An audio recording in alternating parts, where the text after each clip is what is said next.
Liz and Rebecca are deeply concerned about their sister Loretta. They say their sister's been looking for love in all the wrong places. Liz and Rebecca say Loretta has only dated jerks. They say the first guy introduced her to drugs. She became addicted, and the next guy was scamming her and lying to her. They're worried if she doesn't learn to live on her own, she'll use drugs again. Loretta says she's an adult and needs to make mistakes in order to learn from them. She says she has her addiction in check and is never going back to drugs, and her sisters need to butt out. Are Loretta's sisters overreacting, or does Loretta have a real problem with being alone? So Liz, why do you think that Loretta dates the wrong men? I really feel Loretta just kind of latches on to the first guy that kind of shows her a little attention. Has she always been like that? Mostly.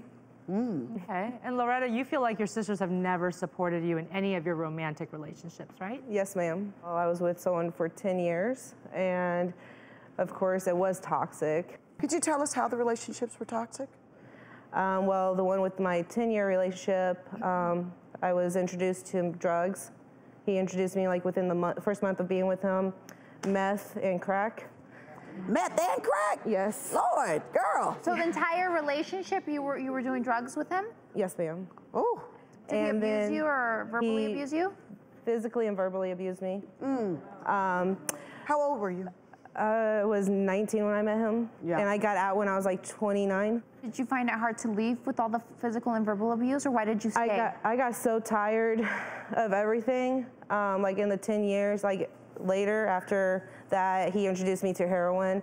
So I started doing that, and I just didn't like it. Like I just knew my life was gonna end. So the night that I left him, he pulled a knife out on me, held it to my neck, and he told me to get my stuff and get out, and so I did. I was looking for a way to get out. I just didn't know how to leave. And then when he did that, I was like, well, that's... So tell the story. How did it even get to that point where he pulled a knife on you? We were both messed up. We were so high. Did you guys get into a fight about something? We were arguing. I don't even know what the fight was about, but I just know that we were arguing about something, and he spit in my face. Ooh. And he pulled the knife out on me and said, get my stuff, get out. So I grabbed my dog and a little suitcase and I left. Well, good for you on that one. Walk away from that. However, you only then stayed single for 5 months, and then you jumped right into another relationship, correct? Correct. All right, tell us about that one. I wasn't really looking for a long-term thing. I was just like, oh, I'm single. I just want to have fun, you know? But then I found someone, and I thought that he was like the right person. We met in February. I moved in with him in March. Why did you move in with him so quickly? Because I was living with our parents. I was like almost 30, living at... But you can move out by yourself. You don't need a man to move out. I know.